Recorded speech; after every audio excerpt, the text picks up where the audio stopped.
এটা বাসমতি চাল। বাসমতি চাল দিয়ে কি বানাবা? বাসমতি চাল দিয়ে একটু বিরিয়ানি বানাবো, তাই চালটা একটু 3-4 বার ধুয়ে নিচ্ছি খুব ভালো করে। চালটা আমি 1 ঘন্টার মতো ভিজিয়ে রেখে বাকি মশলাগুলো রেডি করে নিই। সবার প্রথমে আদা, রসুন, পেঁয়াজ কেটে নেব। এবারে কেটে নিচ্ছি আদা। রসুনটা আমি আগে থেকেই ছাড়িয়ে নিয়েছি। আদা রসুন একসঙ্গে পেস্ট করে নিই।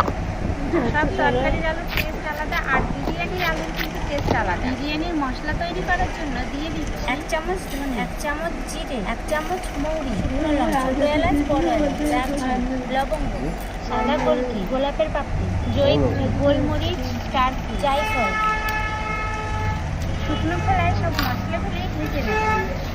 মশলা ভাজা হয়ে গেছে, এখন নামিয়ে নিই। বেরেস্তা করার জন্য